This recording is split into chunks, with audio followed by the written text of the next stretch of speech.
Greetings! This is Jewelry Jelly here with Lily and George Washing Machine. And we are going to be returning right to Sensei, I Like You So Much. I hope you all have had a great day today. Considering... Anyway... I hope you have something planned for this weekend that's fun, even if you don't celebrate Valentine's Day. Oh, we have a new message from Cordelia. Huh? Did Velvy seriously show you that boba tea fic of hers? Wait, what? You've seen it too? I thought it was just between me and Velvy, that she'd never shown it to anyone else. Well, you know what they say about loose lips. That's the exact expression that one could use to describe Velvy. Coupled with the fact that I'm a professional reader, it's not hard to figure out why she would hesitate to share it with you, but had no problem showing it to me. I see. That story, it's actually pretty cute. I know that trope is the kind you find adorable. She started writing again thanks to your encouragement, but she wanted me to keep that from you. Huh? Then why did you just tell me? Because you're one of a kind to me, Jewelry Jelly Sensei. There's no secret that I'd ever keep from you.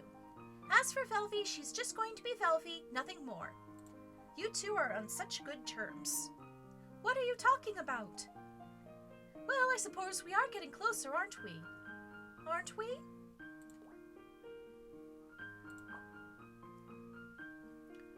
Okay, so, looks like it is time for go to bed.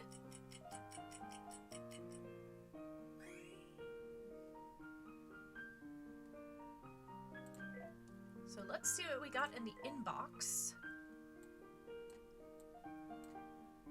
A happy ending for the endless path. Got new inspiration.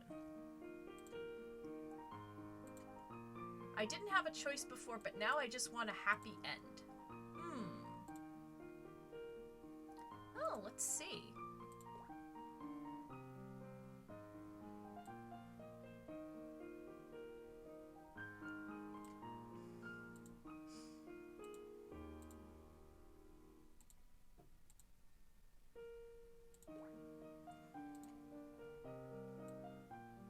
I wonder if it means... I don't know. Let's see here. Give me some sentinels. Okay. Shansha. Reunion. Crimes. Okay, well...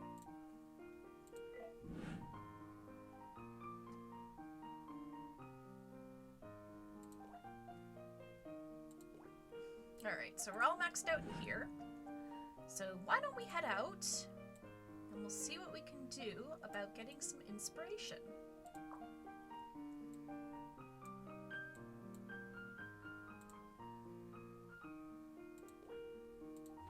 Whatever ABO is supposed to be, I will do that.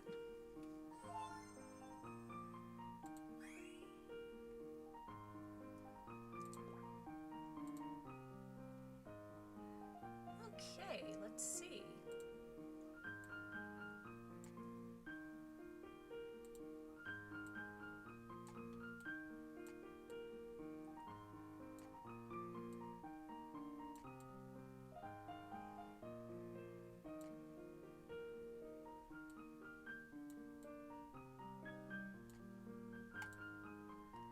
All right.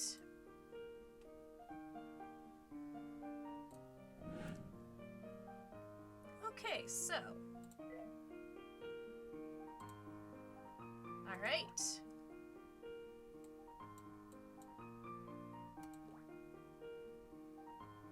Okay, the ABO 12 hours.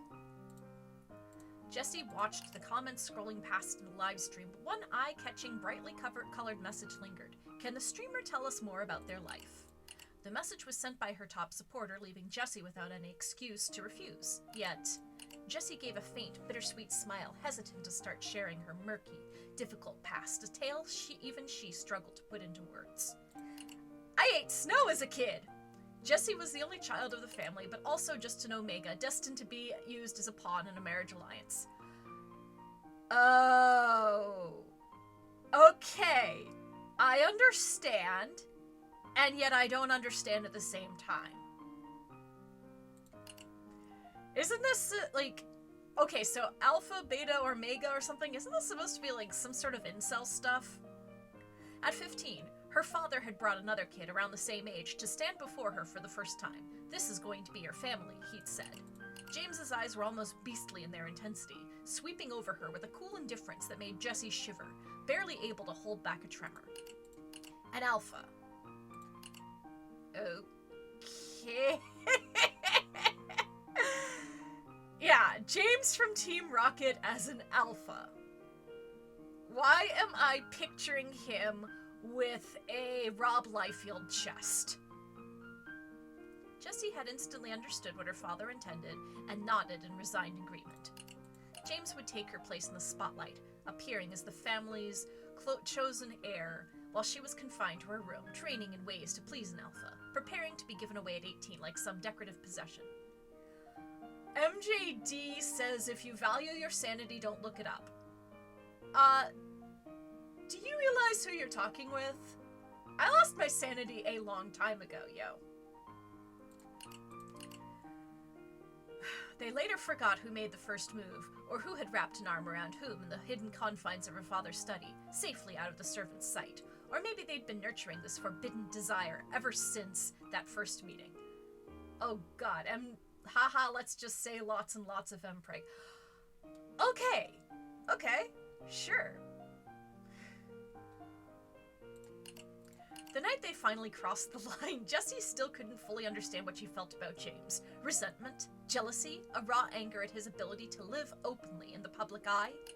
In the bitter guise of revenge, she wanted to tarnish someone as spotless as James. Didn't you learn how to please an alpha? He whispered darkly. Come on, try to please me. There was nothing gentle about their intimacy. Each time they clung to each other with an intensity that nearly choked. When Jessie turned 18, her father and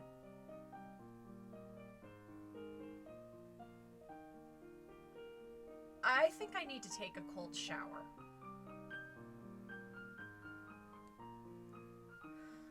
When Jessie turned 18, her father informed her that she'd been promised to someone she'd never even met, and the wedding was scheduled for the following week. And then she escapes! Jessie orchestrated an elaborate fake death, finally slipping free from that world that had imprisoned her. After her departure, James would surely continue to shine brightly in her place, assuming her role in the family's spotlight.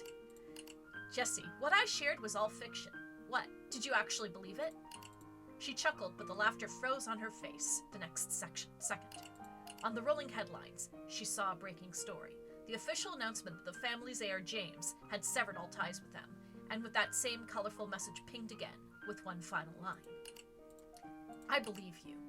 I've been waiting for you all along.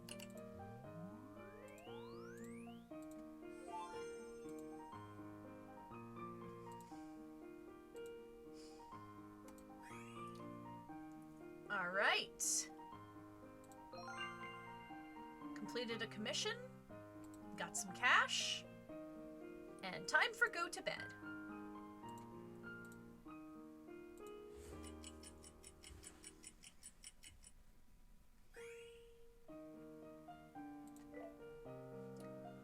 Okay, let's take a look at what we've got here. What does this one have to say? Something simple. Drama and celebrity. Ooh. Let's see. All main.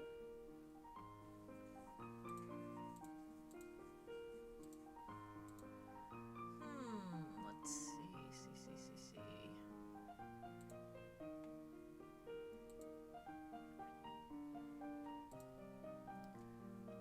Okay, I think what I'm going to do is I am going to, let's see, let's take a quick sojourn out and see what we can collect.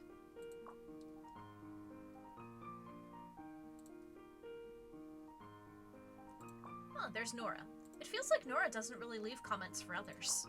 I do, actually, just with an alternate account. Huh? Why? If I comment with my main account, the author often feels obligated to reply with something like, I really love your artwork too, Sensei, and it ends up feeling more like social networking, but all I really want to do is express my love for the story. When I use an alternate account, it's easier to focus the discussion on the story itself. The luxurious dilemma of an artist. Okay, so... Actually, you know what?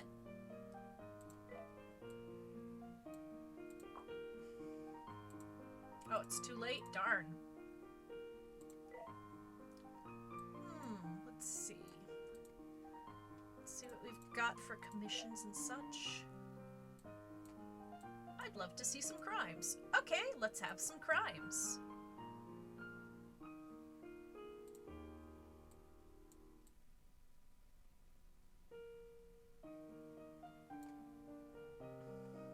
Maybe not.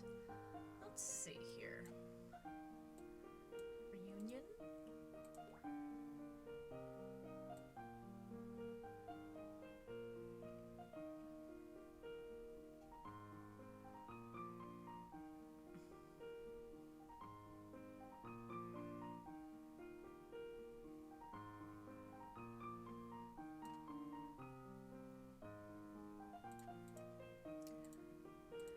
I'm gonna do a drama celebrity one.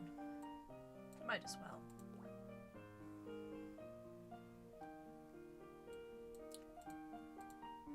For the first time in his life, wealthy heir James traveled to Las Vegas to experience his intoxicating allure. At the card table, James was stunned to find a familiar face, his high school classmate Jesse. Once inseparable, Jesse had dropped out after graduation, leaving James with many unanswered questions. The young dealer moved deftly, but there was a hint of weariness in her gaze. James looked away, flipping open his card. He won all the chips on the table. James waited outside the casino until dawn. Finally, Jesse appeared, now out of uniform, dressed casually in a hoodie and jeans, looking almost the same as he remembered from school. Jesse grasped James' hand, looking down. Please, take me away from here. Okay! But James held on to her hand tightly, promising, of course. They'd been close friends before, but now, as James looked into Jesse's eyes, he sensed something more. Though the casino's rumors painted her in a poor light, James truly understood who Jesse was. After all, Jesse must have faced hardships after graduation. But it didn't matter now. James would hold her hand firmly and walk beside her, no matter what lay ahead. Okay, that one didn't turn out correctly, so let's see. We'll do a rewrite.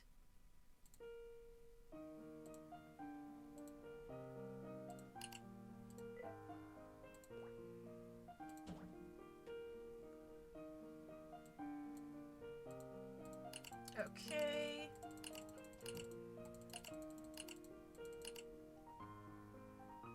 Let's see. How about we heartlessly refuse? During the long hours waiting for her, James had already heard countless rumors how Jesse had fallen into gambling, taken on insurmountable debt, and was now trapped in a never-ending cycle of work and payment. He struggled to reconcile the memory of that girl with the person standing before him now. James tried to convince himself that someone who had chosen such a path wasn't worth saving. Maybe you should just start over, he said softly, and left. But in the days that followed, James couldn't help but search for news of Jesse, until one day, he heard that a young woman had died destitute. Someone who falls so far isn't worth saving, James told himself. Yet, the thought would haunt him forever. Okay, that one also... blah. Okay, we'll try.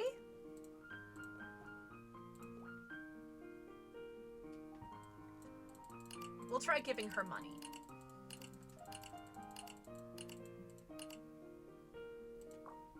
James extended a card with all the money he had access to. He knew about the rumors that shadowed Jesse, but it didn't matter. Whether Jesse used it to pay off debt or place one more bet, he didn't care. James was willing to take risks together. Jesse took the card, blowing gently on it. God bless you. The next day, James accompanied Jesse back to the casino. Strangely enough, Lady Luck seemed to smile on James as he tasted nothing but victory at the tables. He turned to look at Jesse beside him. Jesse was smiling serenely. Though James wasn't one to believe in fate, he eyed Jesse suspiciously. Jesse smiled, then, With a flick of her deft fingers, a card slipped out from her sleeve and vanished just as quickly. Winning too much draws resentment, and James grew concerned they might not leave the casino so easily. Jessie leaned close to James's ear, whispering, "One last gamble. I bet we leave here safely." They did return home without a scratch. Later, James casually mentioned to Jessie that the casino where they reunited had changed ownership. It seemed the former boss had been rather young, though few had never seen her. Jessie blinked and smiled, handing James a piece of afternoon cake. Aww.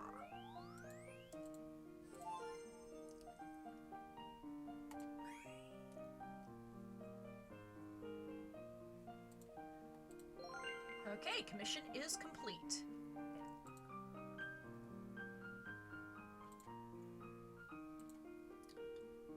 And it looks like, ooh, we can publish another fanzine. Okay, so, modern,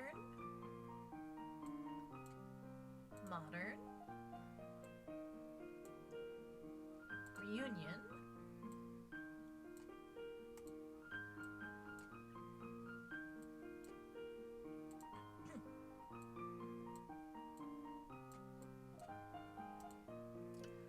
all right.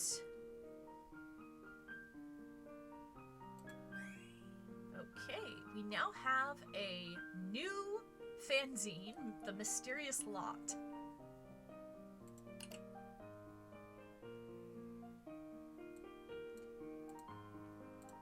All right.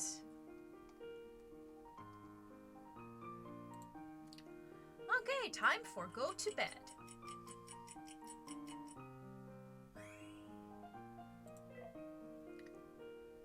Okay, so let's see.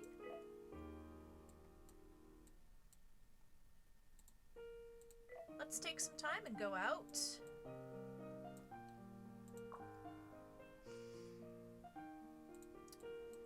Let's see what we got for.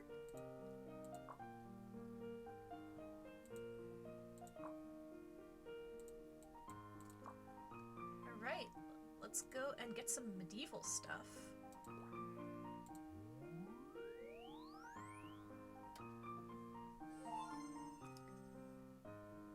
Okay, let's see.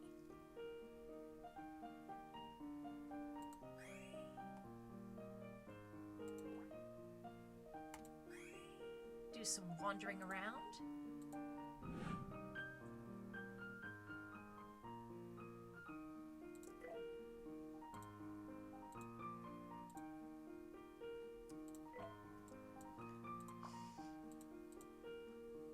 And head to the cat cafe and do some brainstorming.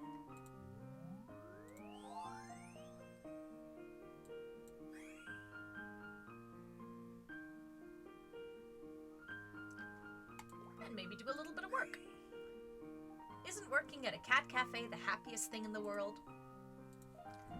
All right. It's another day passed. Time for go to bed.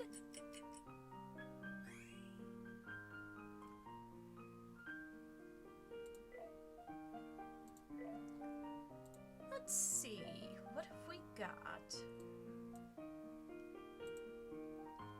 Rocket shipping in fantasy, rocket shipping in campus. Ooh. We meet again. Now, you shall name your choice.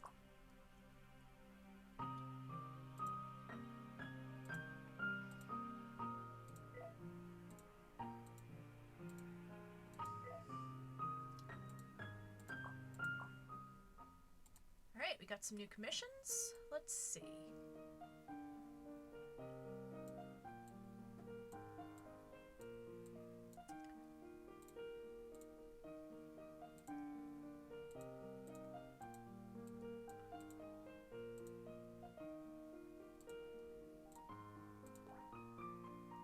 Well, let's see what else we can do here. Oh, we can level up the cinema. Ooh, crimes! Feels like Jewelry Jelly's getting quite a following lately. I want Jewelry Jelly to get more attention, more comments, but sometimes it just gets under my skin. So Cordelia gets upset too, but why? Especially when I see readers leaving longer comments than mine. Those comments are full of random tangents, more flowery than the actual work, like they're showing off. When I write long comments, I try to stay calm and objective no matter how excited I am, so my words don't unduly influence the creator. Sometimes I wonder if reading such over-the-top long comments might actually burden the author. What do you think, Jewelry Jelly? For me, I'm just really grateful for any long comments, whether I fully get them or find them a bit hard to follow. They take time to read my rocket shipping fix and then put in even more effort to write comments and share their feelings. Isn't that what every creator hopes for, that genuine feedback? That's your take. Jewelry Jelly, you have such a pure approach to creating. Don't say that. Writing for reader reactions, isn't that kind of calculated? I guess nothing's ever easy. Nothing, even fun things like fan works, even for talented creators like you. I won't let it scare me off. Besides, because I have readers like you walking this path with me. Yeah, took the words right out of my mouth. Alright, so let's go see some crimes. Ooh, crimes drop. Oh boy, rescue from the brothel. Oh boy!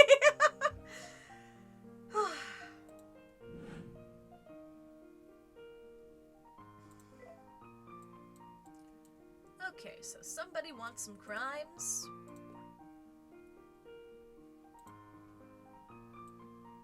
Let's get you some crimes.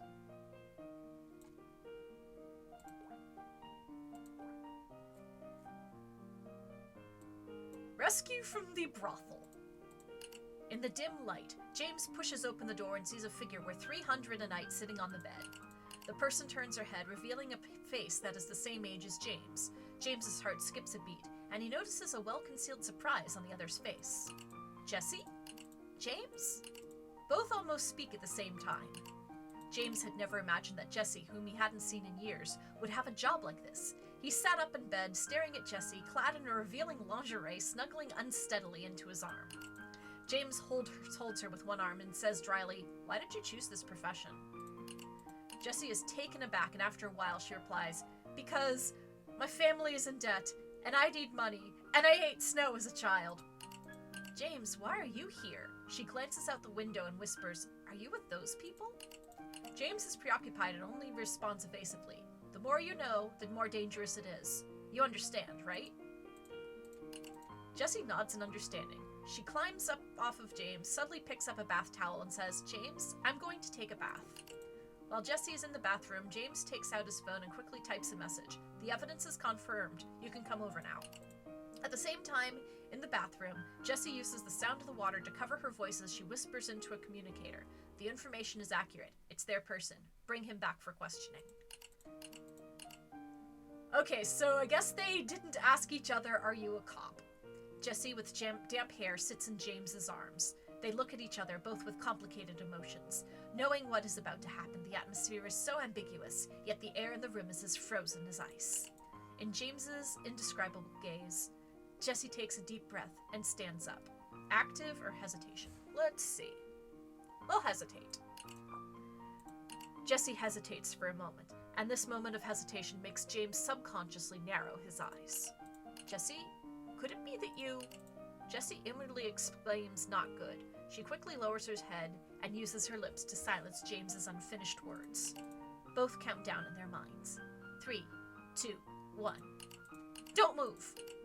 With a bang, the door is kicked open. James and Jessie look out at the same time, only to see two groups of police officers standing outside the door. The two groups confront each other, looking at each other in surprise, and for a moment, the room is so quiet, you could hear a pin drop. "You are from the Vice Squad? You are from the anti-gang unit? We're here on a mission. What are you doing?" "We're also here on a mission." The next day. Let me introduce you. This is the new colleague from the anti-gang unit, Officer Jessie. Jessie, this is the ace from the Vice Squad next door, Officer James. No, what are you doing? Trying to show off? Are you going to give me any respect? James, is my word useless now? James and Jessie, who were in the same bed last night, now dressed in police uniforms, look in opposite directions, acting deaf and mute, letting their superior lecture non-stop, only pretending to be two quails who don't understand human language.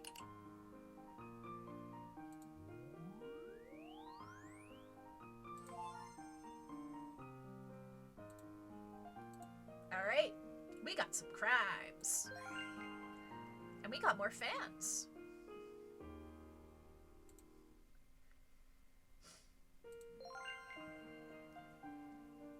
Ooh, and we got some merch. Okay. Well, now that we've got more space in our eater room, let's do some more decorating.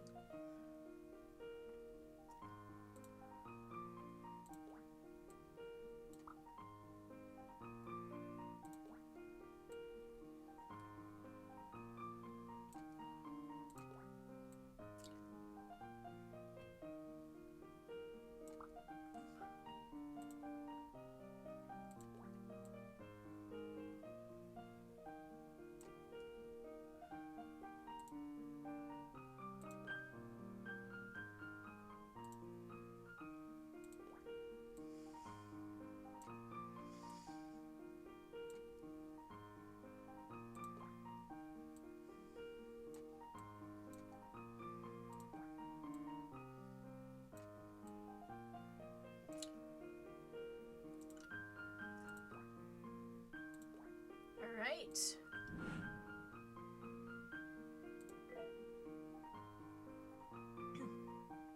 Okay, so it looks like time for go to bed.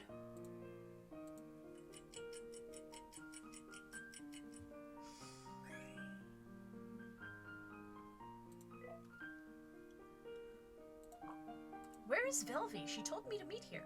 Wait, over there. That looks like... Huh, I died, damn it. Huh, Jewelry Jelly, you're here.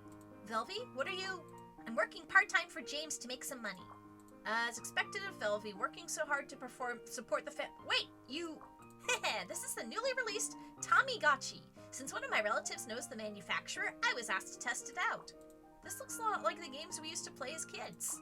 Exactly. It's a little childish for elementary school kids, but for us university students, it's perfect. So, Jewelry Jelly, are you interested in playing it? Huh? Something so expensive? Don't worry about it. I heard from Rippleboat that you've been writing non-stop without eating or sleeping. How about playing some games to revive a few brain cells? But it's decided then. I'm going to be busy with some convention stuff for a while, so I can't take care of them during this time. I'll leave them in your care, Jewelry Jelly. Make sure to feed them sometimes and don't let them die, okay? If they absolutely must die, please make sure they die together. A double death sounds pretty good too. I'll do my best to keep them alive. Alright, so now we got our own little Tamagotchi.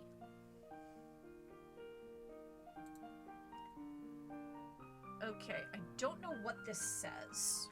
1 second.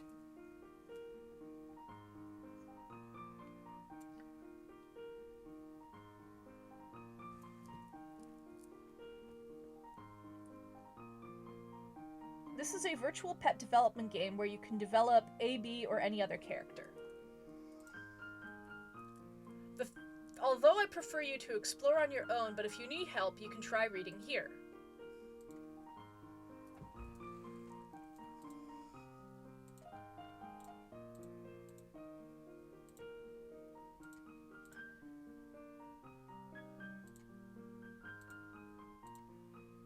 Okay.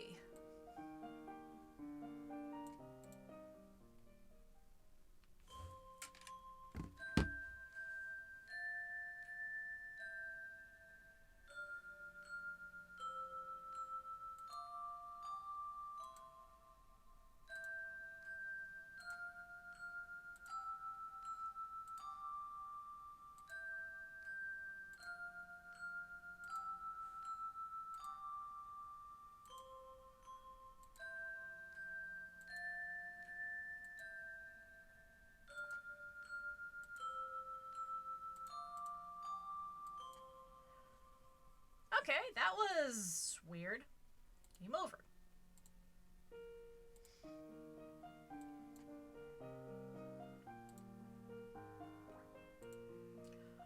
Okay, so this is basically, Suika game.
This is gonna take a little while, folks. I wonder what the biggest one is.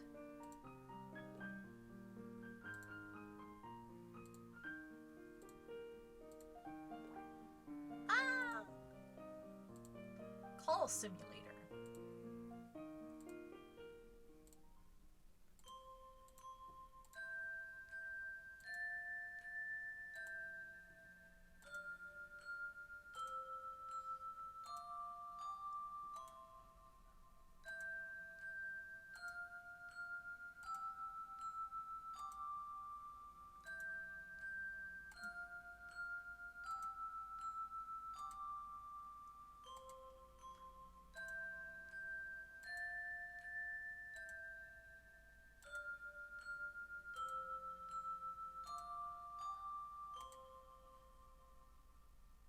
Okay, Twinkle Twinkle Little Star. Nice.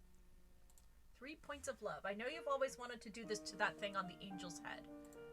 Okay.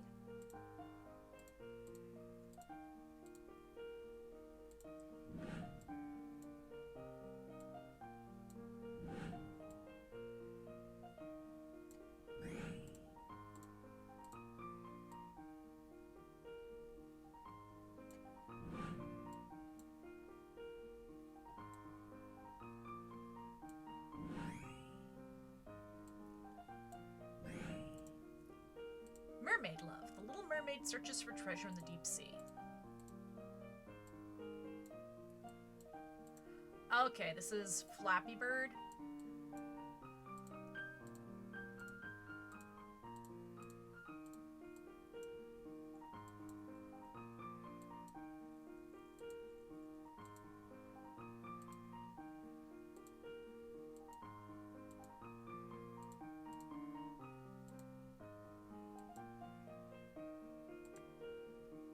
Oops.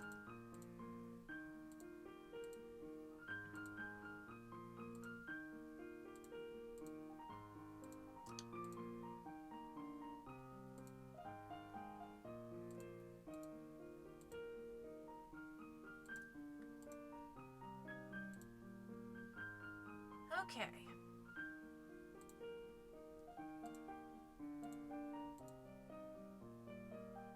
Alright, so done with the Tamagotchi. It is now idle. So let's see what's going on now. Okay, so fluff, tragic romance, rocket shipping anniversary celebration event. So let's see. Let's take a look here.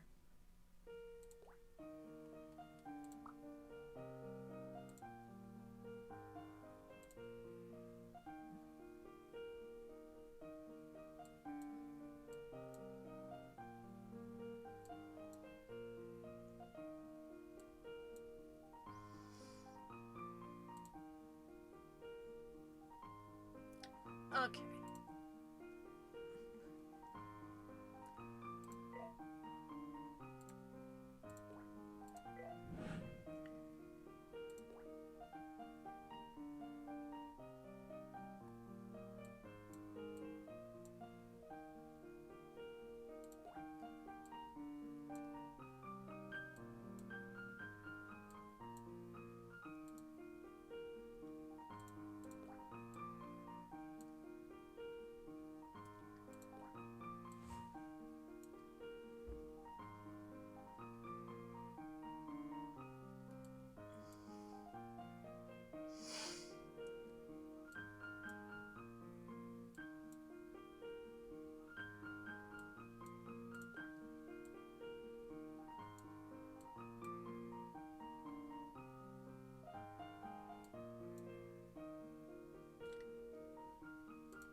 I did the right one. Oh well. Let's see. Alright, let's head out. Looks like we can level up the cinema.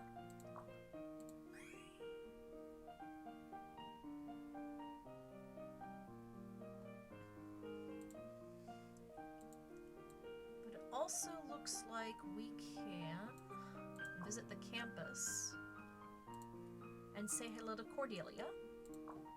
Cordelia, can I borrow today's notes? Didn't you take notes yourself? Wait, what's this you wrote? Wedding planning for rocket shipping.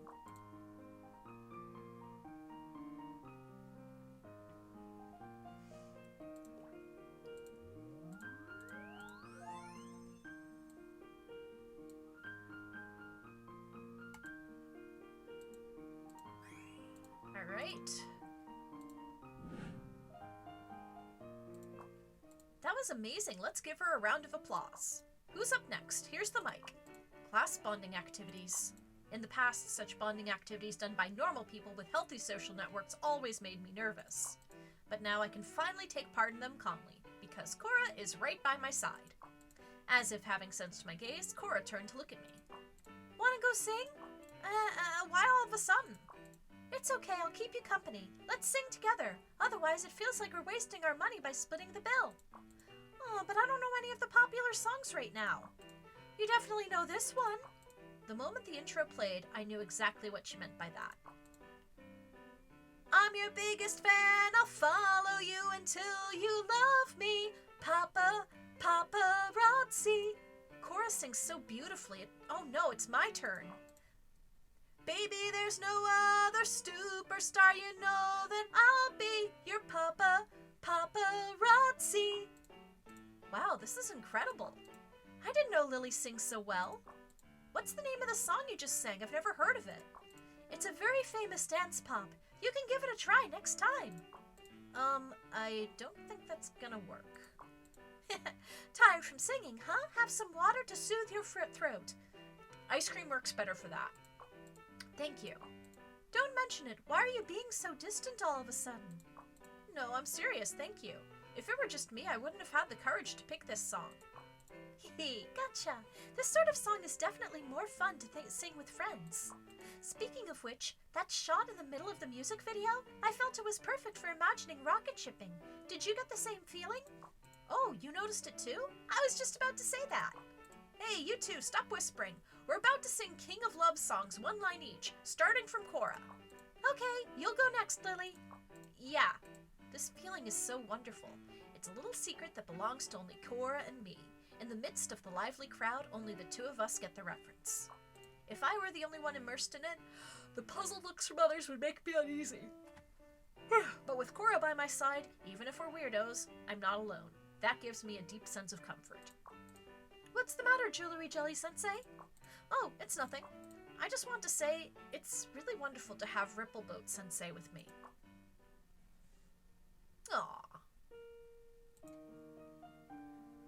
Okay, let's see. Oh dear.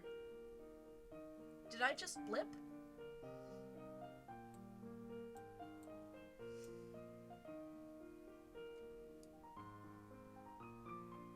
It looked like I just blipped for a second. Okay.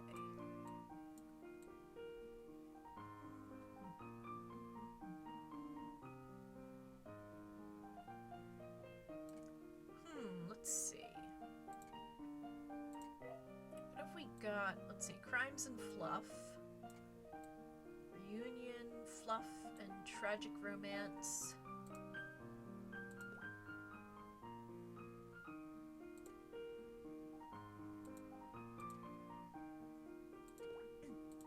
Let's do another layout.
for go to bed.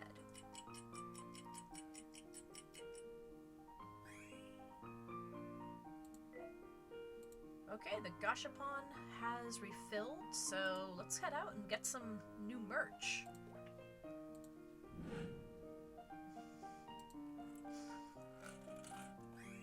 Ooh. Oh, wow. Is that supposed to be in the form of a One Piece poster?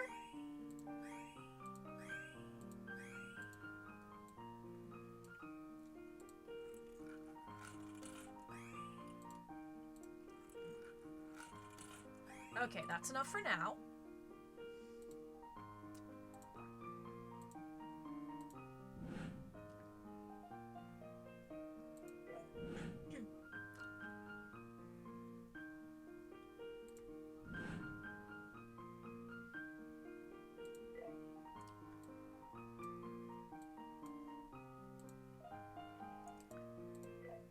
Let's see, can we do the cinema?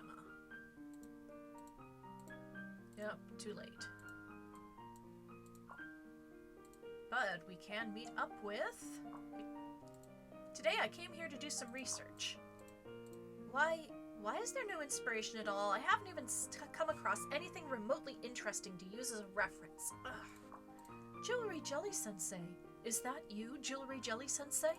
Ah! Ethereal Snow Sensei! I can't believe I bumped into you here! Good. I only caught a glimpse of your back earlier and thought I might have been mistaken. I was already preparing myself for disappointment when I came to say hi, but it turns out it really is you. I must be lucky today. No, it's me who's lucky. Why are you here, though? I'm not really sure. Huh? Huh? I was heading home but accidentally missed my subway stop. When I realized it, I was already here. It's such a mystery. Why did I end up here? Even though she's saying something so confusing, her attitude is so refreshingly calm. Ethereal Snow Sensei is truly goddess level, even in mindset. Then I suddenly thought, maybe the reason I subconsciously came here is because we bumped into each other near here last time. Really? Is that why? Now that I think about it, we did run into each other around here recently. I can't believe Ethereal Snow Sensei still remembers. I'm so touched. Of course. After all, I was so engrossed in reading your update last night that I missed my stop. I'm so sorry! Apology accepted. So now I'm wondering, could it be that I came here hoping to meet you? Really?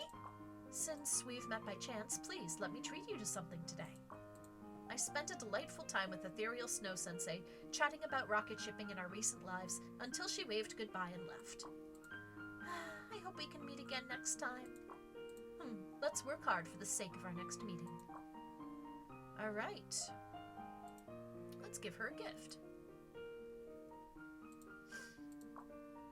Aww.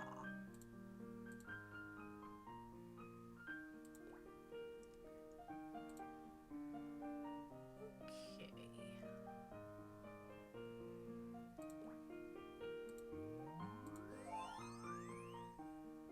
Alright, we do have a reunion request, so I will do that. Alright, time for go to bed.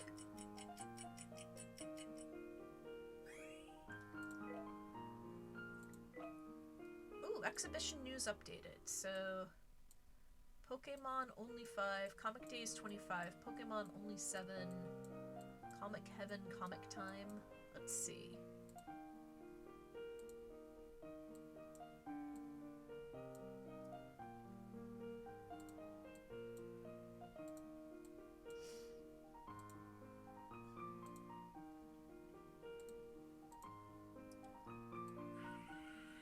Oh, snap! Thank you very much for the follow, Speed00. Okay, got some reunion going on. And where was it?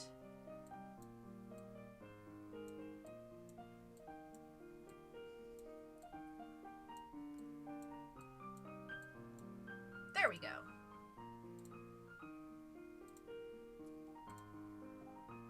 There we don't go.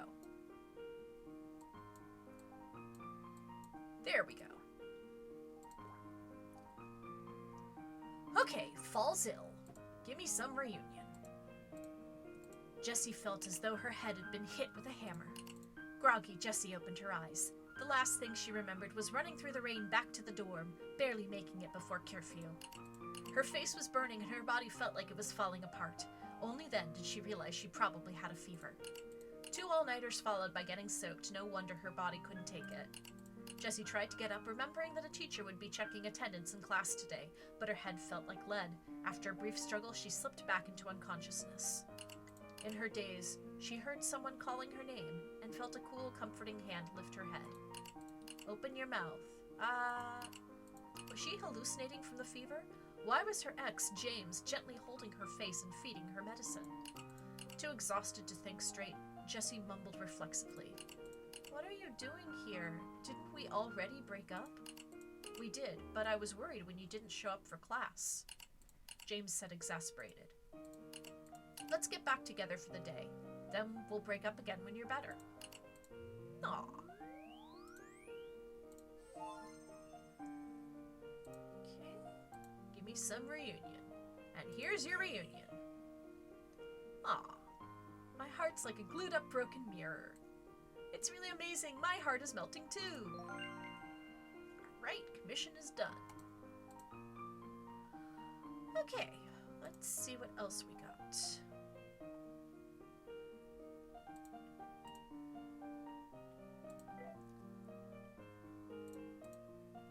Okay, so let's submit some more products. Okay, so we're all set with that.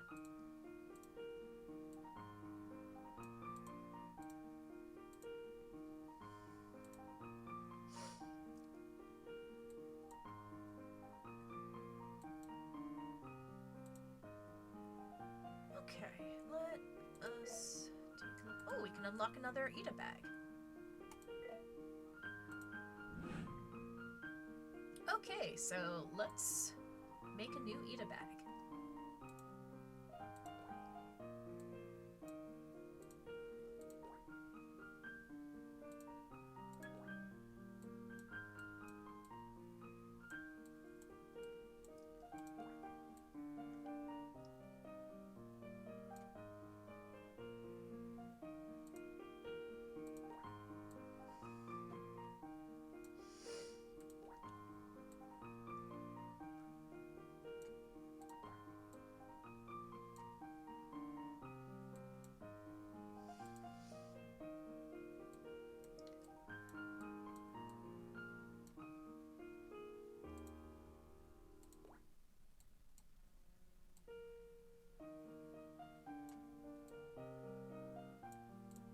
Whoops.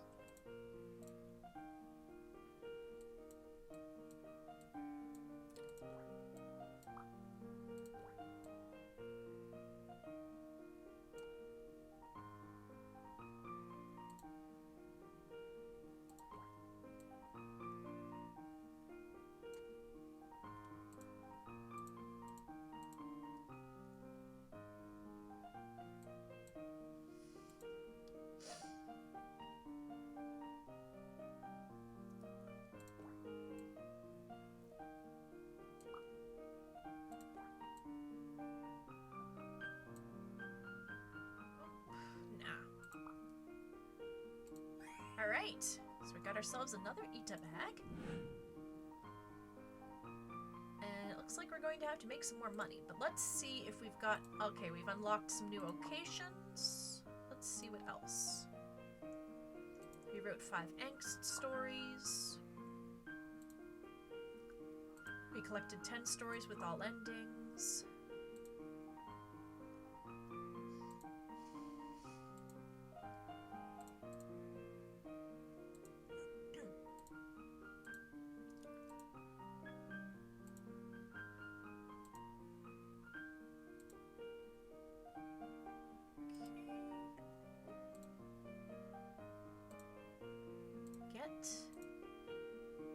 Get.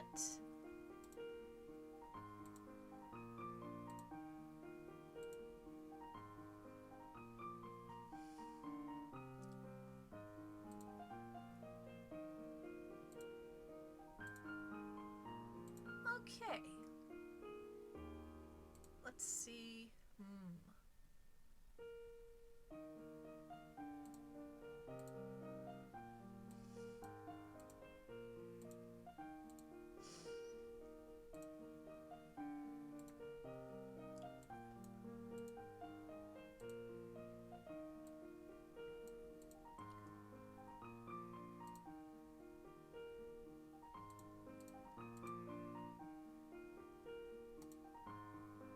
James and Jesse went voice chat singing.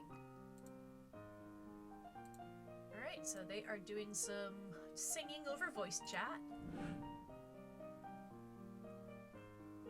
Okay.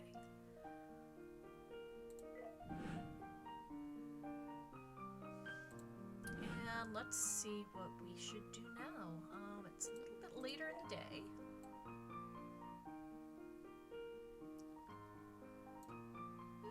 Let's see.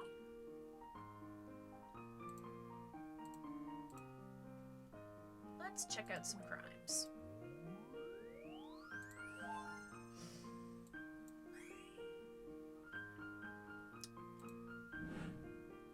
Okay, and let's see. Got some crimes and fluff AU.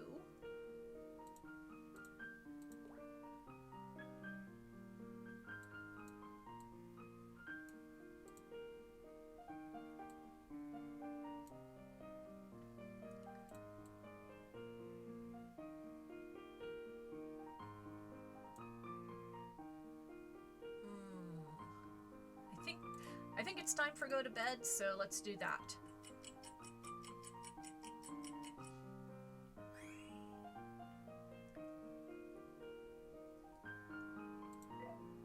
Commissions updated. Let's see. Got a modern 12-hour event. Okay. Marriage counseling. James, I've heard that there are some issues in your relationship with Jesse. Yes, that's why we're coming for marriage counseling. It's natural for the spark to fade a little after being married for a while. This is perfectly normal and it's my job to help. May I ask how many times you two have per week? Lately, it's only been 10 times per week. It used to be 30 times a week. Get out of here.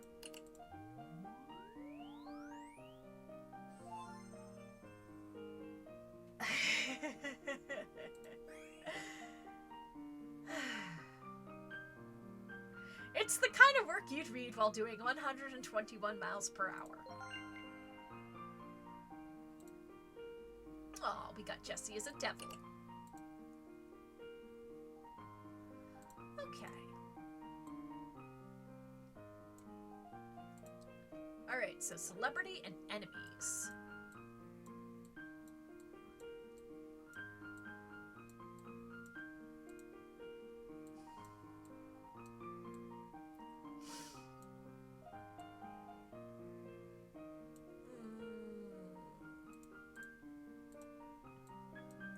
So we gotta go to the movies to get some celebrity tags.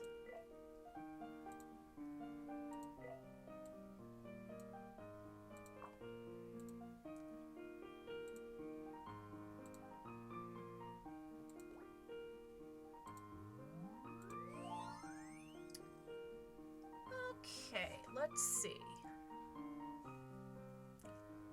Celebrity, angst, widow, fluff. We'll do that one.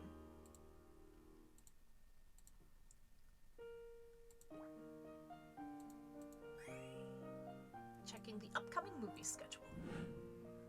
Okay, time for go to bed.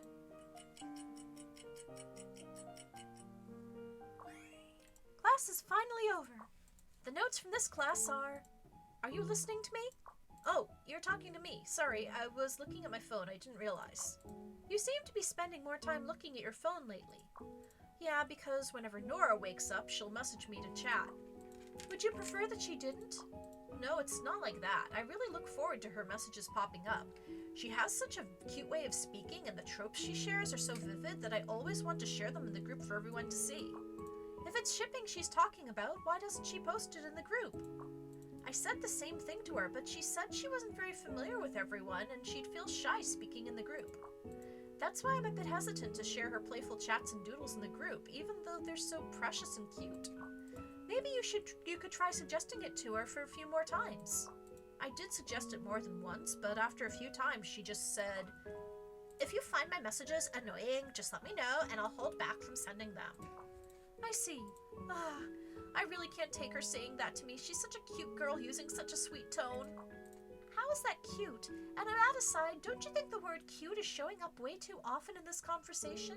Is Nora really that cute? For real? Is she the cutest? Is that what you really think? Are you upset? And why would I be upset? Because I'm not as good as you with dealing with people. I can't help Nora get closer to everyone. I understand how Nora must be feeling right now. I'm sure she wants to get along well with everyone in rocket shipping. But there was a time when her relationship with Velvy was really tense and their fans argued every day. Plus, she's not that familiar with you or Ethereal Snow. Nora said she came to rocket shipping because of me. I should take responsibility and make sure she has a good time here. Otherwise, she'll definitely leave rocket shipping. And me as well. Are you still upset? I'm not upset, at least not for the reason you're thinking. The reason I'm upset is you know you're not good at this sort of thing, so why are you still worrying about it all by yourself? You should know that you can confide in me. No matter what it is, I want to help you. Really? Do you want to improve Nora's relationship with everyone? I do. If Nora's relationship with everyone improves and she no longer relies on you like she does now, won't you feel lonely? Maybe a little, but if I get to see Nora's cute smile, I'd be very happy. Is that so? All right. Do you think Nora would be opposed to going out and singing karaoke with everyone? Karaoke? I haven't asked her yet, but I'm almost positive she'd go wherever I go. Then you should ask her out. Karaoke is a great group activity for building closer connections. Even if you're not good at singing, you can still clap along, enjoy snacks, and play party games. If there are only 5 of us, I'm confident I can take care of everyone. If this karaoke outing doesn't turn out to be too awkward, having a few more similar gatherings should help Nora get familiar with everyone. Oh, someone who thinks like a modern member of society. What would I do without you? My bad for living the life and not being cute at the same time. I didn't say anything like that. You're super duper cute, at least 6 times cuter than me. 6 times? That number feels oddly precise for no reason. Somehow that makes me even less happy. 1,000 times, 3,000 times. Don't you think it's a little late to play the super double game at this point? Would you like to go to karaoke? Sure. That was fast. It won't just be me. Velvy and Ethereal Snow will be there too. It's something the Ripple Boat planned. I'm sure you remember everyone, right? So, it's your little group gathering. You're in the group too, you know. If you go, then I'll go too. Okay, but no need to force yourself. I'll send you the time and location. Alright, so now we have a karaoke party. Okay, let's see what we got. Ooh. Rare Lakeview item, rare and exclusive ocean. Ooh. You know what? Let's see, I have...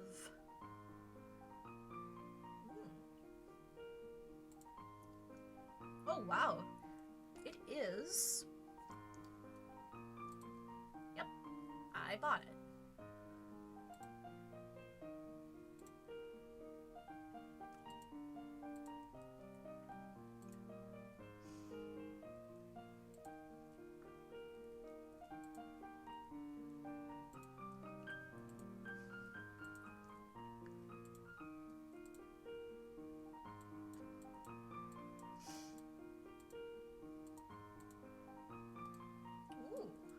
Now these are cute. Ooh. Oh, and those are the rosette things for Eda badges.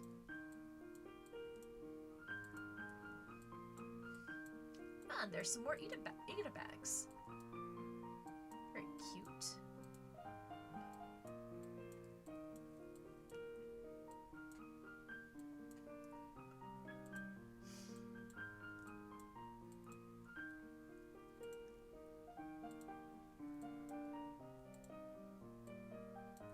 Okay.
Okay, so let's see what we've got for... Okay, celebrity and enemies. Fluff and tragic romance. Crimes and fluff. Let's head out. Alright.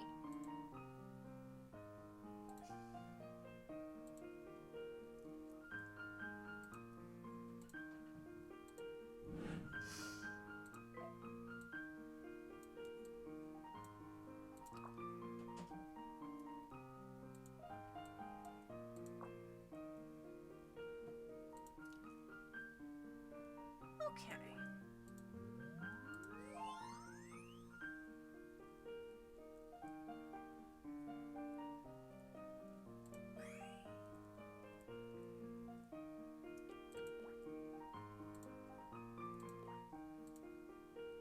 Alrighty, let's see here. We'll post some nice merch.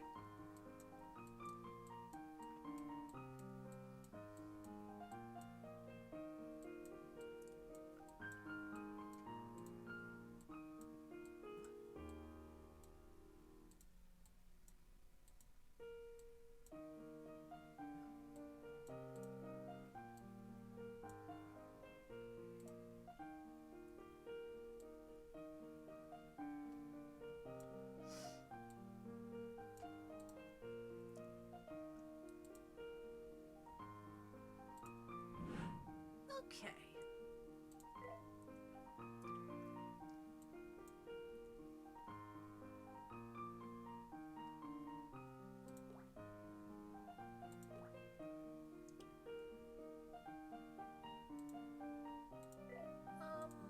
Let's see.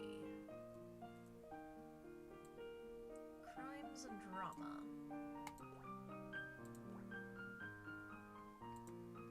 From the moment the gang captured her, Jessie hadn't uttered a single word. She was prepared for the worst. Well, officer, get ready. We'll get you to talk, the gang leader sneered, gripping her hair as he laughed, eyeing her face with a mocking grin. Jessie clenched her teeth. This was clearly a gang's dedicated interrogation room. The air inside damp and cold, with leaks of various shapes and sizes hanging... Oops.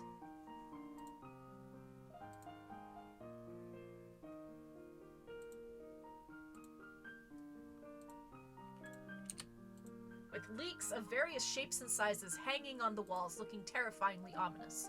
These leaks were probably their torture instruments, but Jessie, having undergone rigorous training and fearless of death, naturally wouldn't be intimidated by mere leaks. The gang leader's gaze swept across the crowd, finally settling on one person. Hey, James, come over here. When Jessie heard that name, her eyes widened in shock. James?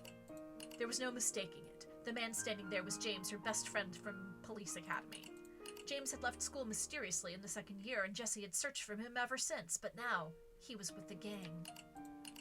James kept his head down, avoiding her gaze, though his hand trembled slightly. This cop's interrogation is yours. Think you can handle it? The leader barked. Yes, boss. James, why? Jessie started, but her words broke into a pained gasp. Pain surged through her as a fiery strike landed on her skin. The next sentence turned into a cry of pain. The beaten area stung fiercely as if it was on fire. Jessie opened her eyes wide, shocked at seeing James, who had just struck her hard with the leak. No, anyone would have been better, but why did it have to be James? The leak in James' hand had become the world's most terrifying instrument of torture, making even the iron-willed Jessie unable to endure, involuntarily letting out screams of agony. You know what? I should have used a yaoi paddle instead. James's hand gripped the leak tightly. His eyes were unfamiliarly cold, as if he was desperately restraining something. I won't go easy on you, officer. Jessie, he said in a low voice.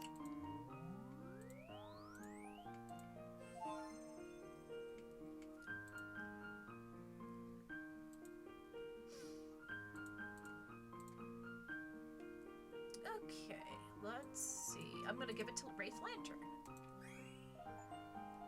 Alright, and we've reached 1,000 followers. Thank you, I have no regrets in life now.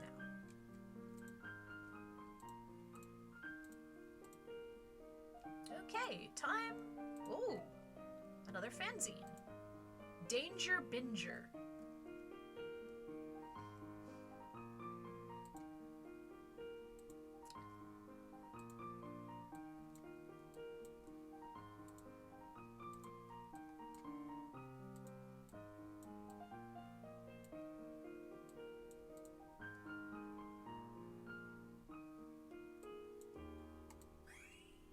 All right, got another fan book.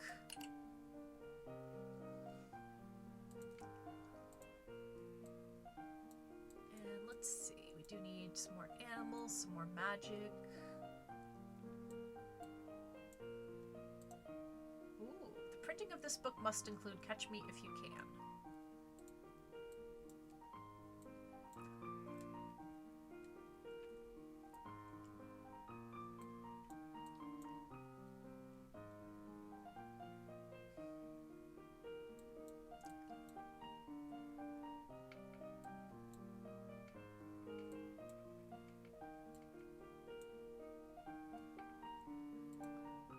Okay, so 10 copies and then I can do my customs.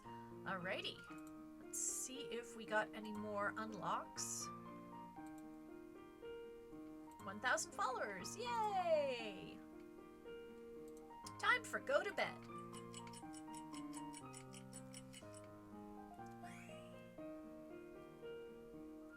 I especially love the work Infernal Road. Could you write a story with a captivity plotline?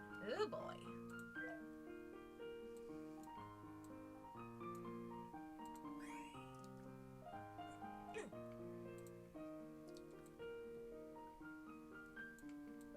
Let's see what we can do.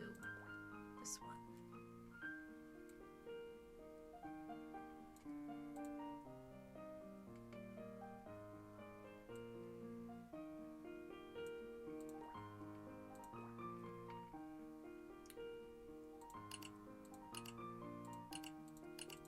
Okay, so in this sinful city,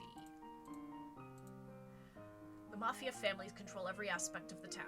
They gather in various restaurants, bars, and casinos, and even the police are very wary of them. The person who stands at the top of all the gangs is called the Godfather, and very few have seen the true face of the Godfather. Jesse is an undercover cop sent into the Mafia, while James is a minor Mafia leader. You know what?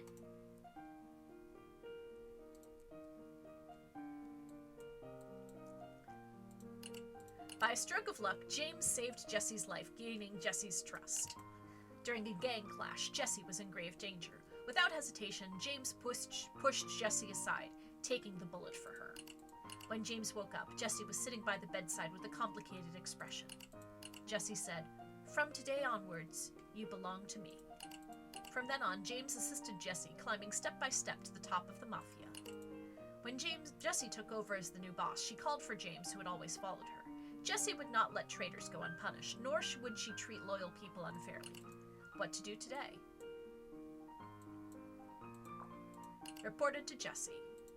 Send gifts. James gave Jesse 100 paper cranes folded by his own hands. Jesse looked quite pleased, but it was unclear if she was pretending. While out with Jesse, they encountered an assassination attempt by a rival family. Faced with a bullet flying towards Jesse, James decided, "Ooh, I'm gonna attack the enemy." James charged out to attack the enemy. James accidentally let one enemy go, and Jesse finished him off with a shot. James's actions were noted by everyone. The subordinates whispered among themselves. James hid at home and took a nap, feeling refreshed.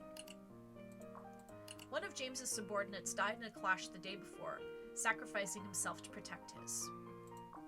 James used his savings to comfort the subordinate's family. Reported to Jesse. Everyone went to a karaoke room for a team-building singing session. James chose a love song. Unexpectedly, Jesse knew it too, and they sang a duet together.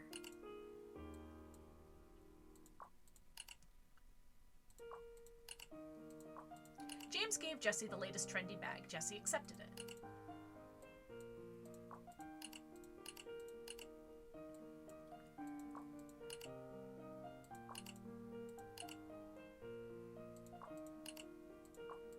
Everyone, blah, blah, blah, blah, blah, karaoke.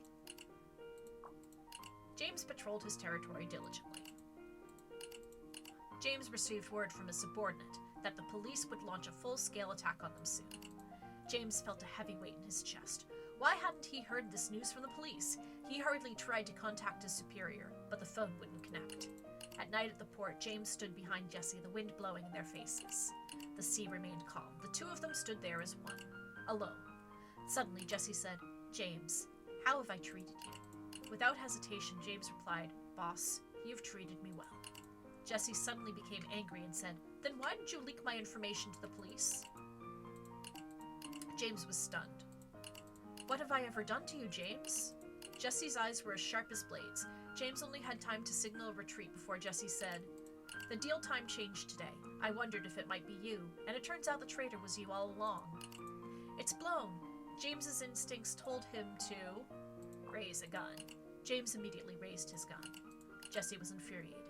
The next moment, James felt a hot stream in his chest. Then Jesse's voice sounded distant and close. "You've disappointed me, James." Ending disappointment.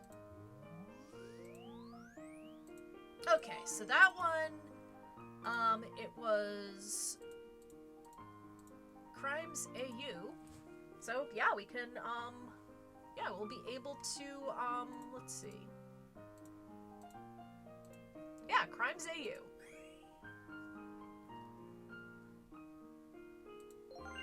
Mission complete. Crimes with a fluff. Ooh, we got a dessert badge. Okay. Let's see what else we got here. Enemy settings and entertainment circle.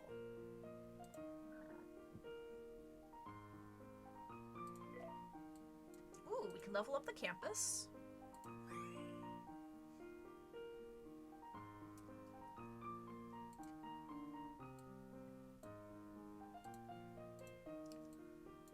Let's see here. Medieval. Let's try it.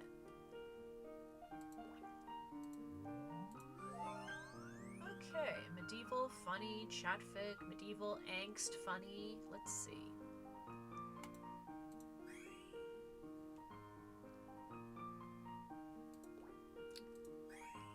Do a bit of wandering. Alright, time for go to bed.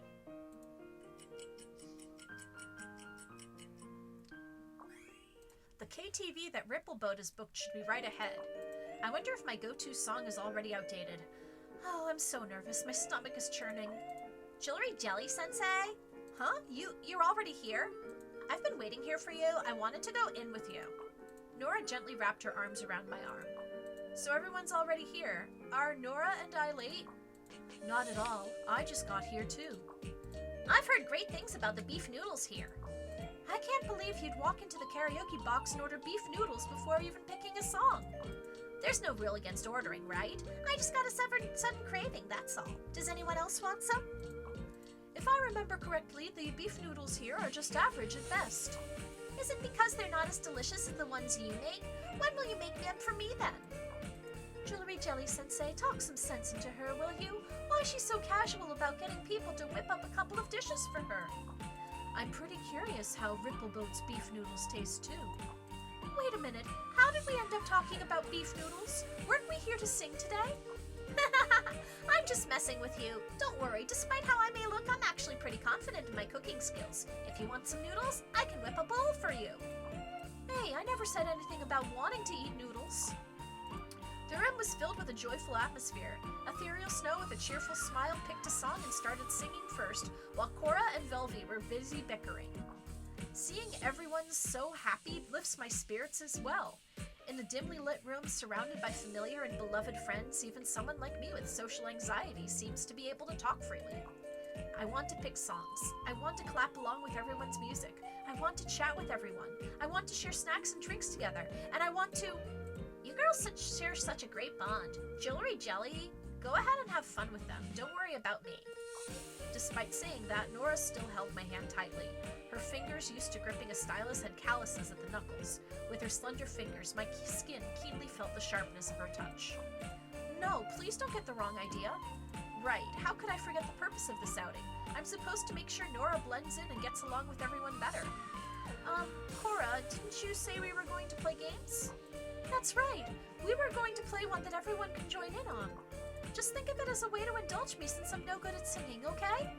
Cora gazed gently in our direction, and I felt Nora relax a bit, loosening her grip on my fingers. What should we play? Without any drinks here, I don't think drinking games would be a good idea. How about we play the spin the wheel game? Whoever the wheel lands on has to complete the task. Cora was really well prepared for this.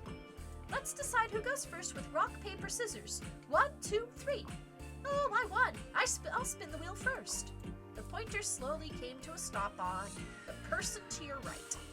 But the person to Cora's right is me, isn't it?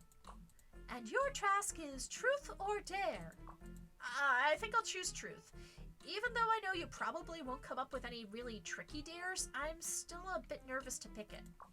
Are you sure you want to choose truth? You're not worried I might ask you a difficult question? Now that you mention it... Excuse me. Now that you mention it, you wouldn't ask a killer question like, who are your top 3 favorites among everyone here, would you? The fact that you see that as a killer question saddens me. It almost sounds like I wouldn't even make it into the top 3 of that list. No, that's not what I meant, Cora. Let me explain.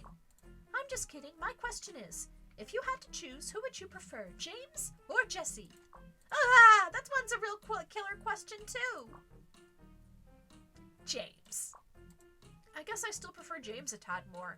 You can probably tell from what I've written, right? I always pay more attention to James's image and care about how readers perceive James's portrayal in different scenes. If I didn't prefer James, it would be hard to explain why I cared so much about him.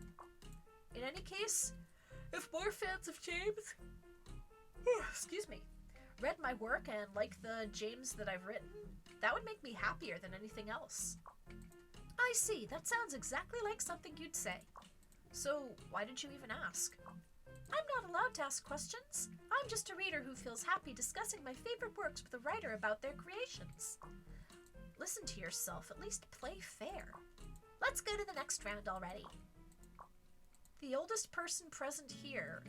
Who's that? That's probably me.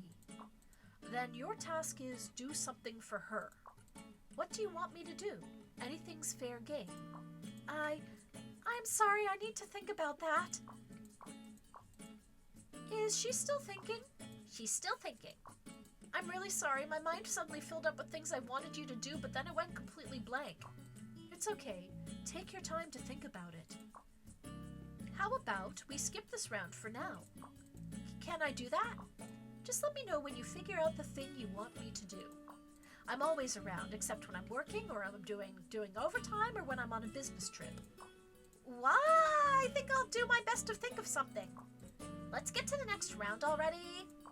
The target for the 3rd round is Velvy, and her task is share her first impression of the person to her left. Previously, when Nora still supported the rival ship, the two had been at odds with each other. No, even now their relationship is anything but positive. As much as I would like for Nora to connect with everyone through the game, it still worries me when she has to deal with Velvy directly. Well, for this question, if Lantern Sensei prefers not to hear the response, we can just skip it. No, I want to hear it. What was your first impression of me? Do you want the honest truth? Yes, I'd very much like to know. Actually, I kind of figured that everyone brought me out to have fun today, probably because Jewelry Jelly Sensei wants me to get along better with everyone. So she already figured that out. I'd prefer not to disappoint her if I can help it, but I really don't know if I can actually improve my relationship with everyone. It's okay if you'd rather not force yourself to accept me. I'll continue drawing rocket shipping anyway. I didn't come to the ship just to make friends or fit in. I came because I love Jewelry Jelly Sensei's rocket shipping. As long as she's around, I'll keep creating content. The community won't lose anything. You just asked me about my first impression of you, right? You don't have to force yourself to say something nice. My first impression of you was that you're a talented but sarcastic rival shipper. To me, it seemed like you held yourself to a higher aesthetic standard for no apparent reason, acting like a cyber judge who could pass judgment on other people's work. I went through a similar phase myself, so when I saw that, part of me felt like I had no right to criticize you, but another part felt really sorry for our innocent creators. Velvy, do you really have to be so blunt at a time like this? Huh? What else would you have me do? She wanted the honest truth. And thank you for that honest truth. Now that you've heard it, you understand now, right, Jewelry Jelly Sensei? It's like a broken jar that can't be put back together. A relationship full of cracks from the start can't be mended. I'm sorry, but no matter how much you want me to fit in, it seems like neither I nor everyone else can make that happen. Hey, I'm not done with my truth yet. Don't you want to hear the rest of it? There's more? Before all this, I never really looked closely at your art. The reposts were astounding, but I felt that it was content for the rivalship, so I had no intention of indulging in it. It was pretty precisely because you criticized me that I first took a serious look at your work. Cora, do you remember what I told you in our private chat last night? I sure do. What? What did she say? She said, "Damn it, why is such an amazing artist not for my ship?" Alright, that's the end of my truth. Let's move on to the next round already. The target of the 4th round is Nora. Seems like the tables have turned. Quite the dramatic scene, isn't it? You want to know about my first impression of you too? Spoiler alert, I don't have much nice to say about you either. Too bad, because I don't want to hear it. First impressions don't matter at all. That's all in the past. I can always change your impression of me for the better. Let me guess.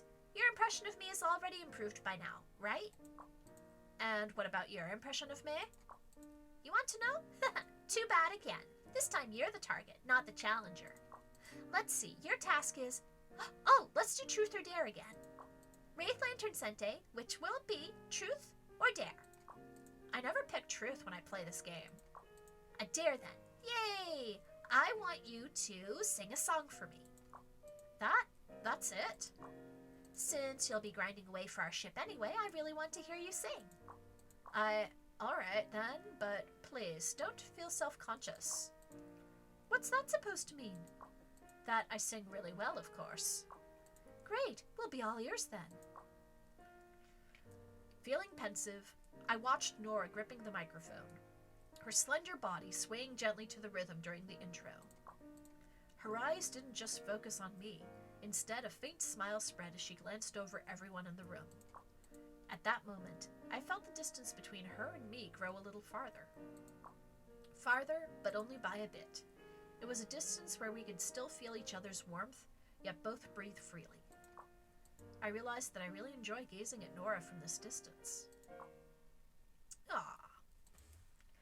Alright, karaoke party is all done. Okay. We meet again. Now you shall name your choice.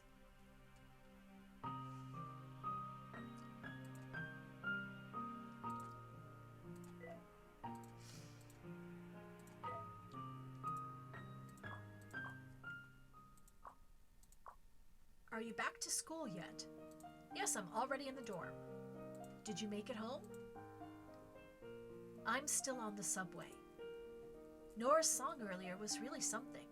No kidding, it was unbelievably good, wasn't it? How could someone be so cute, so good at drawing, and so talented at singing? She hasn't posted any links to karaoke apps on her social media. Her singing really caught me off guard. I imagine she must have sung for so many people. There must have been so many who heard her before me. I suddenly feel so jealous of them. Ah! Sounds like it's growing. Your infatuation with Nora, I mean. Oh, no. Geez, let me explain. I think it's a good thing. It's so young and pure. I really like you like this. Ah! Enough of that, please! By the way, it seems like you didn't get to talk much with Lantern today. Towards the end when we were leaving, Lantern was already chatting nonstop with Rippleboat and Velvy. Wouldn't that make you kind of frustrated? Not really. Before today, I'd been chatting privately with Nora. She even said she would draw illustrations for my writing. She did? I didn't even know. You might be Nora's favorite, but it doesn't mean she's isolated from the rest of the world. So there's no need for you to feel jealous, just so you know. You think so? I'm a little lost. I don't even know who I should be envious of. Let it be me then. I'd like to be your subject of envy. It's early, but you should get some sleep. Yeah. Just check my scheduled midnight update post when you wake up tomorrow morning. You're doing that on purpose. How am I supposed to fall asleep when you tell me about that now? Nighty-night. Why, you? Oh, well. Good night.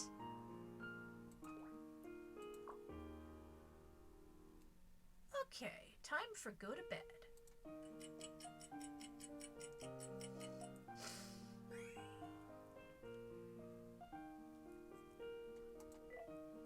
Okay, Pokemon, only 5 open today, so let's sell some stuff.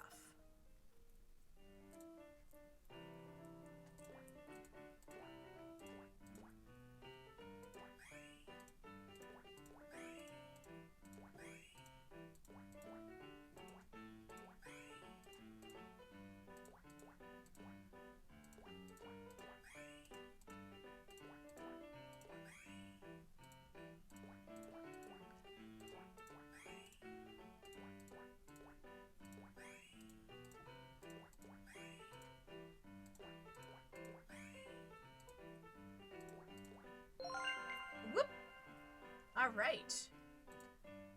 We're closed for the day. Thank you, everybody.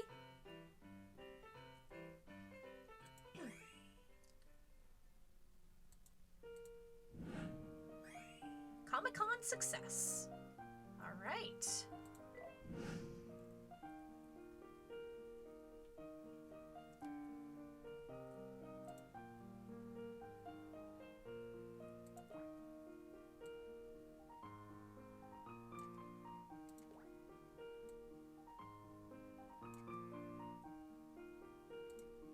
Okay, put a few more things up.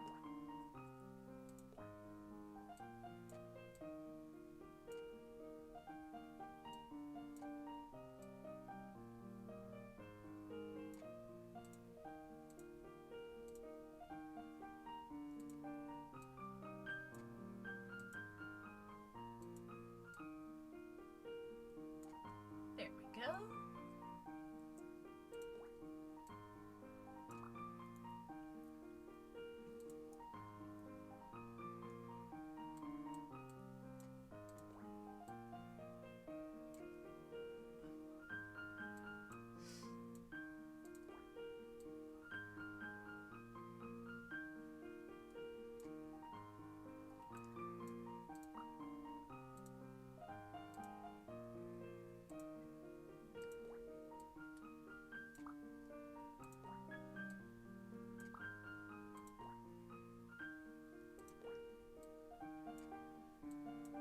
Little plant.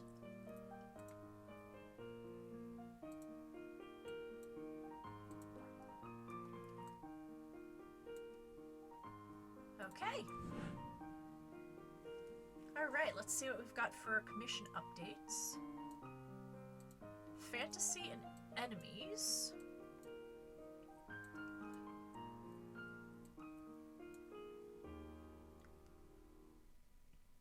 Let's see. All right, fantasy and enemies, I guess. Let's see.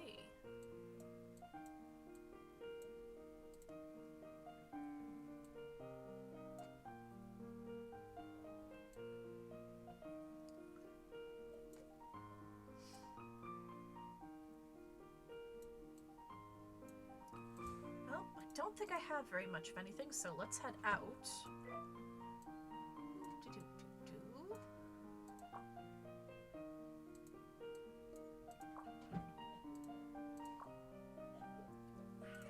Oh, snap! Thank you very much for the raid, Matsu Quinox. How's everybody doing tonight? I hope you guys had a lot of fun listening to Matsu's reading. So, for those of you who don't know me, I'm Jewelry Jelly, also known as Rebecca Rudranath from Nintendo Force Magazine. I'm not playing a Nintendo game tonight. I am playing a Steam game called Sensei, I Like You So Much, which is all about shipping. Okay, so fantasy, let's see. Yes, Blink Blink.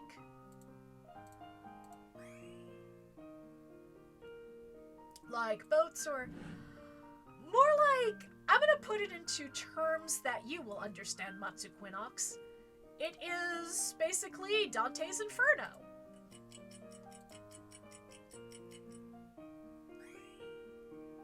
And if you're wondering what these characters look like and what they look like, I mean, I decided to do one of my first ever ships that I supported ever since I was in high school and when it first came out, rocket shipping, as in Jesse and James from Team Rocket.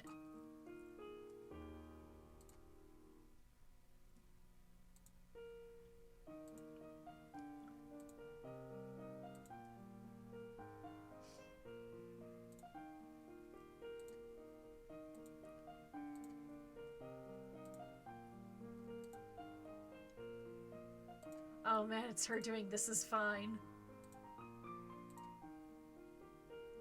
Oh god, is this Loss? No, this isn't Loss. But it could be Loss. Oh my gosh, it's, Queen Never Cry. Okay, I already got something like that. Madam, please. Oh, it's a kitty! I wonder who it is.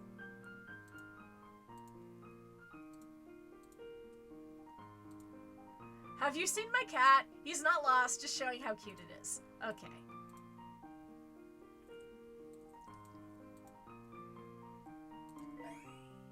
Whoops. Ah, crap. I don't even think I picked up anything there. I have absolutely no idea what, I forgot exactly how that works, so. Give me 1 second. I'm just gonna restart.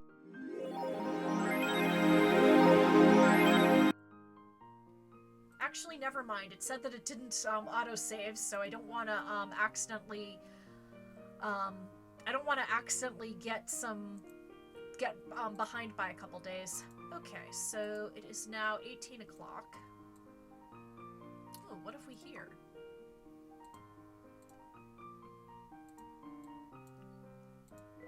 Let's see. Have we got anything that we can do for commission? Ooh, modern drama. Midnight urban legend session twisted with gory romance. Don't miss out on the drama. Let's see. Modern and drama. Modern and drama.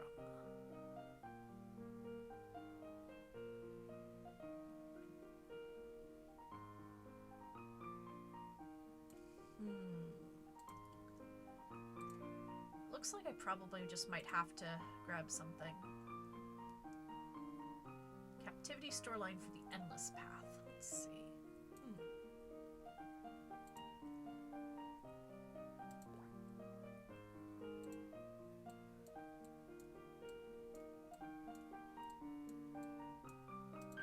Okay, let's do Infernal Road again, but this time we'll do a Captivity storyline. Crimes, Godfather, Dorama. Let's switch. Okay. Blah, blah, blah. Happy. Returning home from work, a car suddenly stopped in front of Jessie.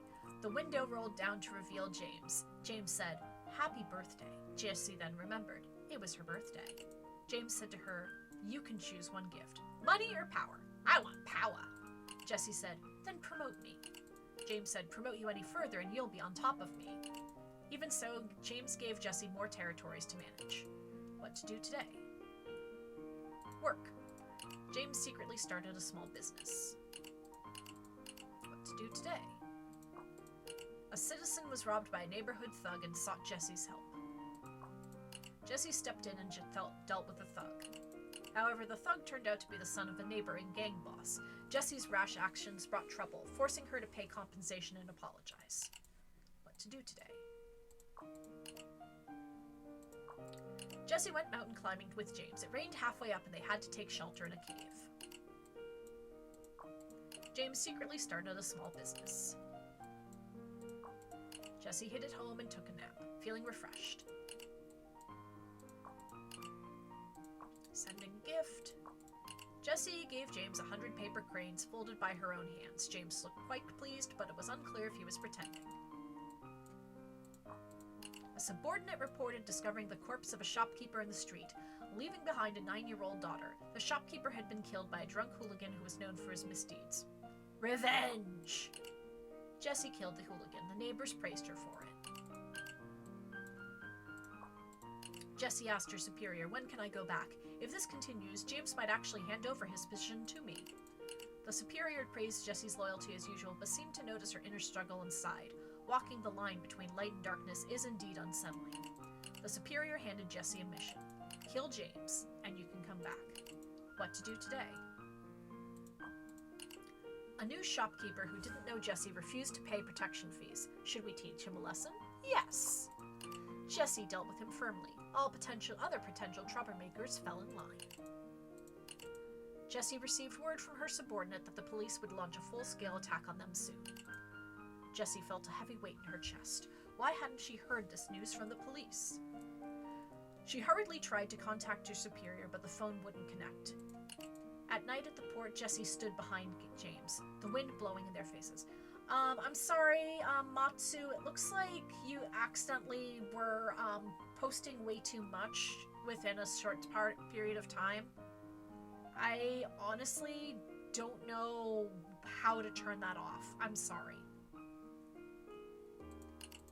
The sea remained calm. The two of them stood there alone. Suddenly, James asked Jessie, "How have I treated you?" Without hesitation, Jessie replied, "Boss, you've treated me well." James suddenly became angry and said, "Then why did you leak my information to the police?" Jessie was stunned. "What have I ever done to you, Jessie?" James's eyes were sharp as blades. Jessie only had time to signal a retreat before James said, "The deal time changed today. I wondered if it might be you, and it turns out the traitor was you all along. It's blown." Jessie's instincts told her to, "Don't raise the gun." Jessie couldn't raise her gun. She closed her eyes, awaiting the inevitable death. But then James said, "You didn't think I'd let a traitor go so easily, did you, Jessie? Death is too cheap for you. Take her away." How many days has it been? How long has it been? In the endless captivity without seeing the sun, time lost its meaning. Jessie raised her haggard face and saw James's face appear outside. James looked down at her. "Do you have anything to say?" Jessie, "Kill me." James looked irritated. "Is that all you can say?" James grabbed her collar. "What else should you say to me?" Jessie didn't know. In the seemingly endless captivity, her memory had become blurred. She stared blankly at James, unable to decipher the meaning of his moving lips. James threw her to the ground, the disappointment in his eyes undisguised. "James, forget it." After James left, Jessie did not clean up the marks on her body, but leaned against the wall in a daze, staring at the sky outside the window with lifeless eyes. That was the freedom that she could never touch again.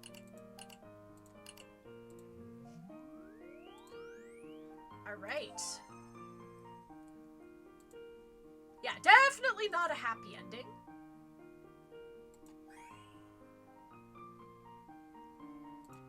Alright, commission complete.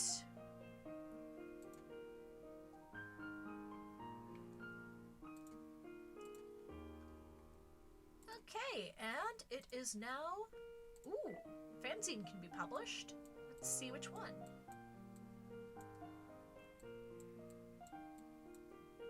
Dark Knight Oath. Oath of Darkness. Let's see, so enemies to lovers.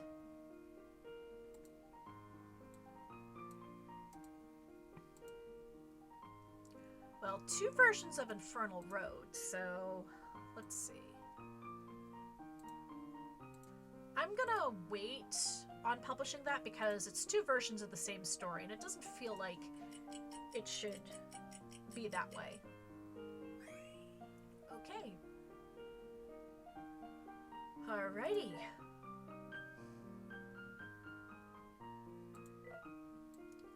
Okay, we can level up the cinema.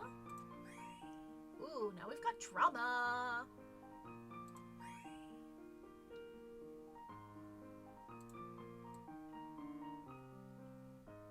Okay, so we're gonna go by the Institute.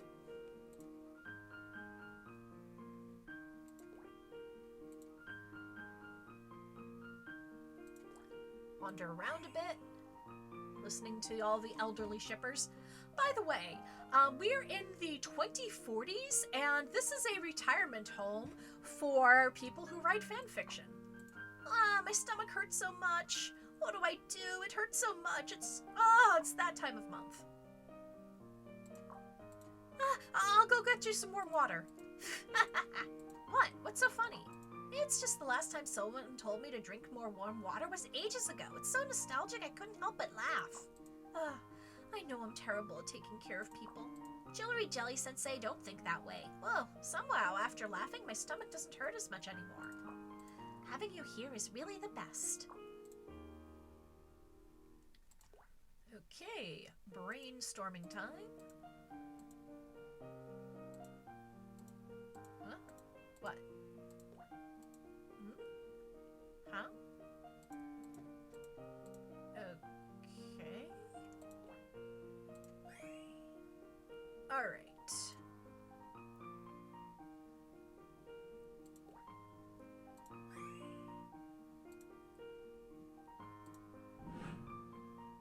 Okay, let's take a look at the commissions and see if there's anything else that I can write.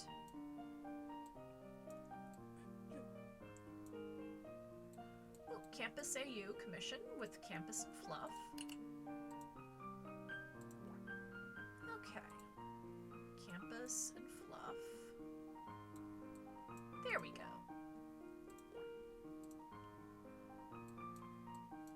Hana-Haki disease. In Jessie's mouth, blank suddenly couldn't help but bloom. Let's see.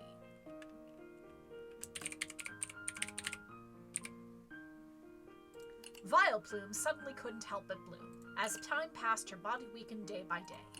It is said that the cause of the Vileplume's vomiting disease is unrequited love, and only sincere kisses from the beloved can cure it. Of course, Jessie knows who she likes. Who else could it be besides James? James was shocked to see Jessie's appearance. Suddenly, Jessie realized that even if James agreed to kiss her, he still couldn't be sure of his true feelings for her. What to do?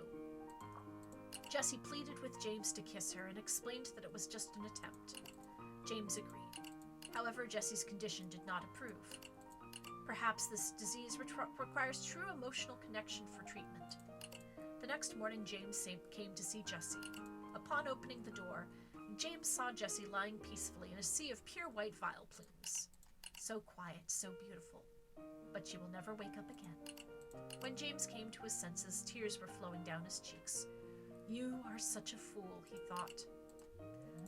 Okay, so that ended bad. Let's try that again, shall we?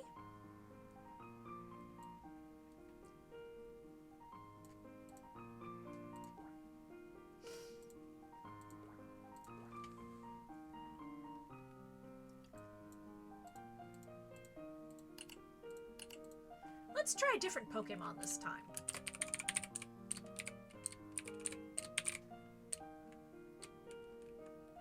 Let's see, what is a flower Pokemon? Okay, let's see, Sunflora. Blah, blah, blah. Keep quiet. Jessie did nothing. The Sunflora vomiting weakened Jessie's body, and she was soon hospitalized. Jessie was dying.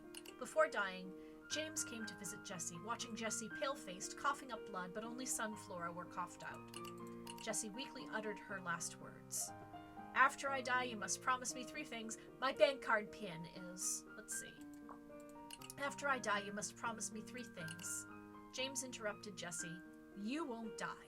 With that, James lowered his head and kissed Jessie.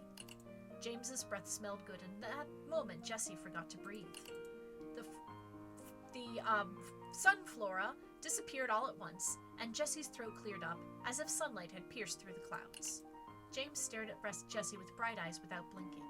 I've liked you for a long time, haven't you? James used a declarative sentence. Jessie suddenly felt relieved, chuckled softly, and felt like a fool for agonizing for it for so long. So Jessie said, okay. Aww. Okay, let's do it. I imagined the scene of vomiting Bellossom so funny. Alright, commission is complete. And we got ourselves a new piece of merch. And it is now time for go to bed.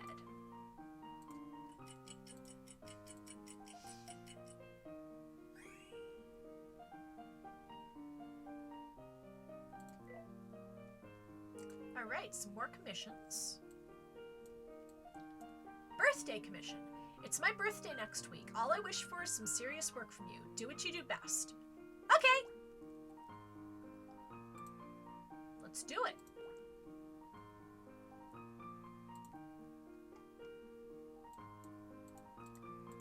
Cut! With the director's wave, everyone relaxed. This was the last scene of the day and also the final shot for the famous actor James. James was lying on the ground, covered in wet prop blood.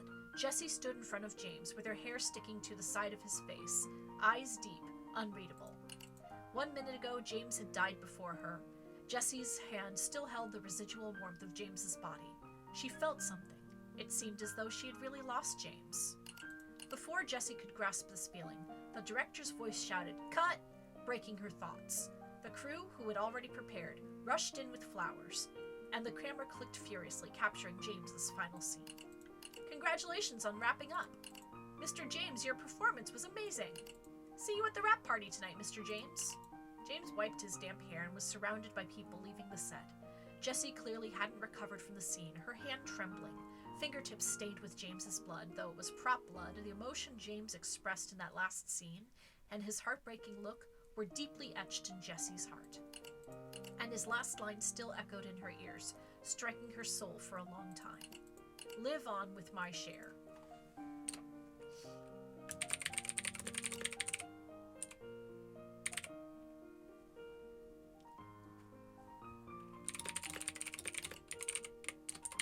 Prepare for trouble and make it double.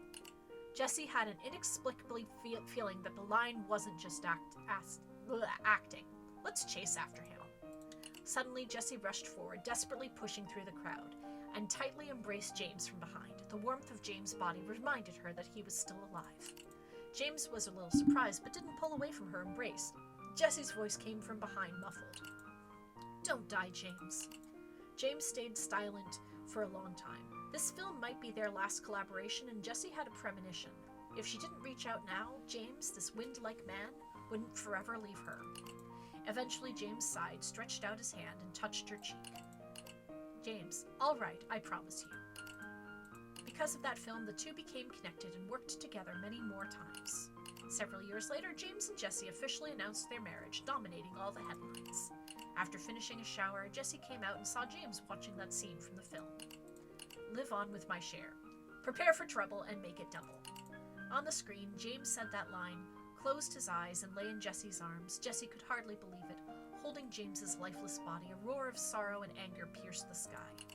That was their most famous scene together, edited into countless music video clips, paired with famous songs, and selected as one of the 10 classic scenes in film history.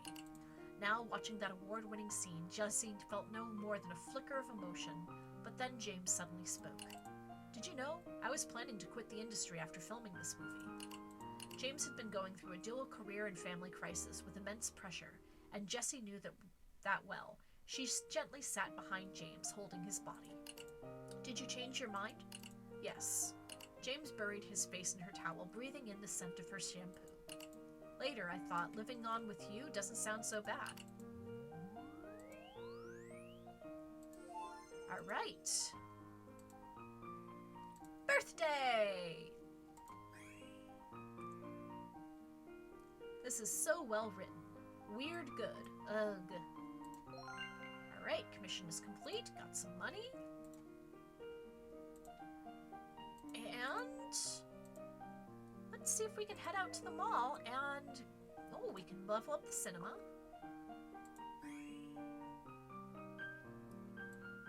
Got celebrity crimes and drama now. So now let's head to the mall and check out the gacha machine.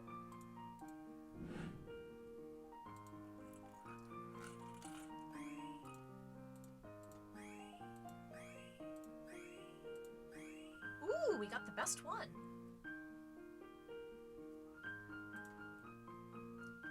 Okay, let's see. Modern. We'll do modern. Let's see. Modern and enemies.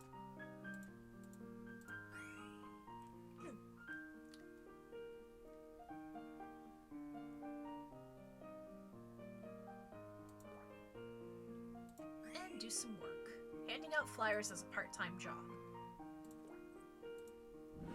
And nah, let's not and say we did. Okay, so it is now time for go to bed. But it is also, let's see. Let me see if I can get exactly 200 in room points.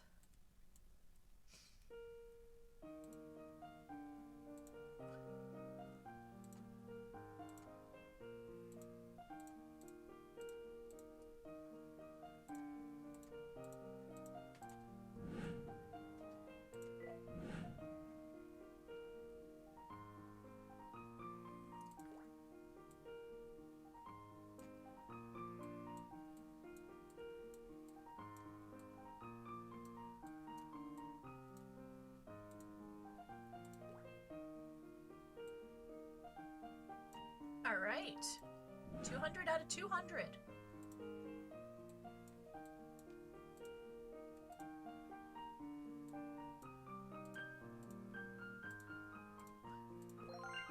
All right.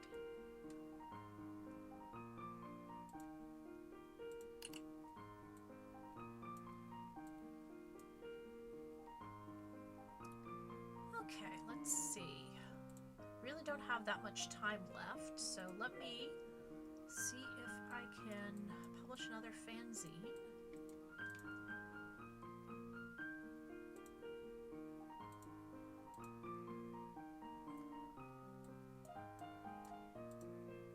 There we go.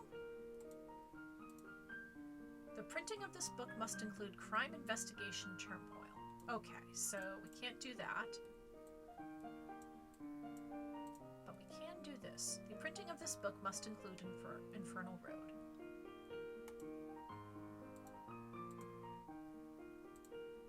Okay, so it looks like we probably need some more.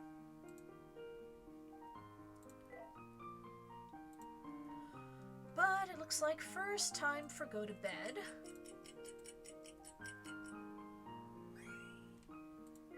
And I am going to save.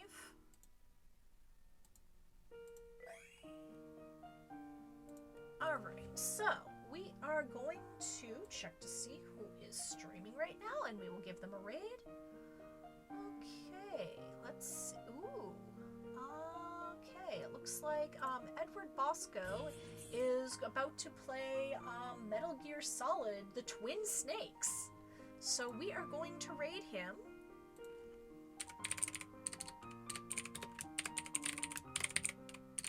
And I'd like y'all to do your very best snake yells when you are raiding. Just basically scream, "Snake!" like this. You do have to be a follower in order to chat though, but in any case, that's going to be everything for tonight. So for myself, for Lily, and for George Washing Machine, may all of your tea times be perfect.